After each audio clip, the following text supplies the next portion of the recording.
కేసీఆర్ కూతురు కవితకు మరో షాక్ తగలబోతోంది. ఢిల్లీ లిక్కర్ స్కామ్ కేసులో సీబీఐ కూడా రంగంలోకి దిగుతోంది. జ్యుడిషియల్ కస్టడీలో భాగంగా తీహార్ జైల్లో ఉంటున్న కవితను విచారించేందుకు సీబీఐ అధికారులు రంగం సిద్ధం చేసుకున్నారు.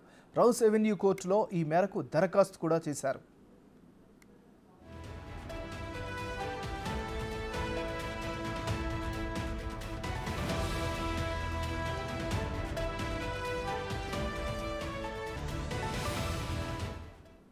మరిన్ని అప్డేట్స్ ఢిల్లీ నుంచి మా రిపోర్టర్ శివ అందిస్తారు. శివ, చెప్పండి. ఢిల్లీ లిక్కర్ స్కామ్లో కవితకు మరొక బిగ్ షాక్ తగిలినట్టు చెప్పుకోవచ్చు. ఢిల్లీ లిక్కర్ స్కామ్కి సంబంధించి విచారించేందుకు సిబిఐ కూడా రంగం సిద్ధం చేసుకుంది. ఈ నేపథ్యంలోనే రౌస్ ఎవెన్యూ కోర్టులో ఈరోజు పిటిషన్ దాఖలు చేశారు. కవితను అదుపులోకి తీసుకుని విచారించేందుకు అనుమతి ఇవ్వాలంటూ పిటిషన్ దాఖలు చేసిన నేపథ్యంలో త్వరలోనే ఈ పిటిషన్కు సంబంధించి అనుమతులు కూడా లభించే అవకాశం కనిపిస్తుంది. ప్రజెంట్ తీహార్ జైల్లో ఉన్నారు కాబట్టి కవితను తీహార్ జైల్లోనే సిబిఐ విచారించే అవకాశం అయితే ప్రధానంగా కనిపిస్తుంది. గతంలో కూడా చూసుకుంటే కనుక మొదట ప్రతి ఒక్కరిని కూడా సిబిఐ అరెస్ట్ చేయడం, తర్వాత ఈడీ అదుపులోకి తీసుకుని విచారించడం గతంలో జరిగాయి. కానీ ఇప్పుడు కవితను ఈడీ అదుపులోకి తీసుకుని సిబిఐ విచారించేందుకు రంగం సిద్ధం చేసుకుంది.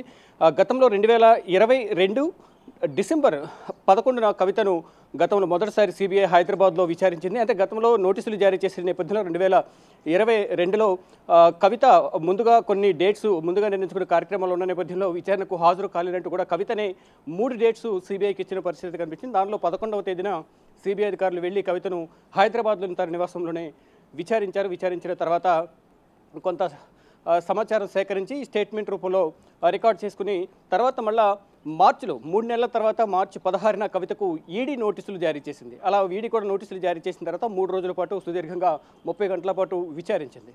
అయితే తర్వాత పరిణామాల నేపథ్యంలో కవిత మీద అనేక ఆరోపణలు రావడం, మరోవైపు కవితకు సంబంధించి ఎంపీగా ఉన్న సందర్భంలో అశోక్ కౌశిక్ పిఏ ఎవరైతే ఉన్నారో అశోక్ కౌశిక్ ఇచ్చిన వాంగ్మూలం కానీ ఏదైతే రౌజోని కోర్టుకు వెళ్ళి తను అప్రూవర్గా మారుతున్నట్లు 164 సిఆర్పిసి కింద వాంగ్మూలం ఇచ్చారు. ఈ నేపథ్యంలోనే కవితను నిందితురాలుగా చేరుస్తూ సిబిఐ కేసులో 41A సిఆర్పిసి నోటీసులు ఇచ్చి ఆ సందర్భంలో విచారణకు రావాలని కోరిన నేపథ్యంలో అంటే ఫిబ్రవరి 26న కవితకు సిబిఐ నోటీసులు జారీ చేసింది. కానీ ఆ సందర్భంలో కవిత సుప్రీంకోర్టులో కేసు ఉన్న నేపథ్యంలో నేను విచారణకు హాజరు కాలేను, ముందుగా నిర్ణయించుకున్న కార్యక్రమాలు ఉన్నాయి. మరోవైపు ఎన్నికల సమయం దగ్గర పడుతున్న నేపథ్యంలో తన పార్టీ తనకు కొన్ని కార్యక్రమాలను కొన్ని బాధ్యతలు అప్పగించింది కాబట్టి ఈ ఎన్నికలు ముగిసిన తర్వాత నేను విచారణకు హాజరవుతాను, లేని పక్షంలో మీరే వచ్చి విచారించవచ్చు, లేదా వీడియో కాన్ఫరెన్స్లో విచారణకు హాజరవుతానంటూ తెలిపారు. కానీ తదనంతర పరిణామాల నేపథ్యంలో ఈడీ వెళ్ళడం, అరెస్ట్ చేయడం అంటే మార్చి 15న ఈడీ హైదరాబాద్ వెళ్ళి కవితను అరెస్ట్ చేసి ఢిల్లీ తీసుకొచ్చి రౌజోని కోర్టులో హాజరుపరిచిన తర్వాత ఈడీ కస్టడీకి 10 రోజుల ఈడీ కస్టడీకి రౌజోని కోర్టు అనుమతి ఇచ్చింది. కస్టడీ ముగిసిన తర్వాత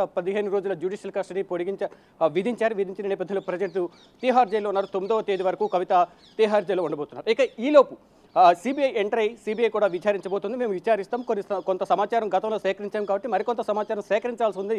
ఈ నేపథ్యంలోనే కవితను విచారించేందుకు అనుమతి ఇవ్వాలంటూ కూడా ఈరోజు రౌజోని కోర్టులో పిటిషన్ దాఖలు చేశారు. ఈ నేపథ్యంలోనే అంటే ఈరోజు లేదా రేపు దానికి సంబంధించిన అనుమతులు కూడా లభించే అవకాశం కనిపిస్తుంది.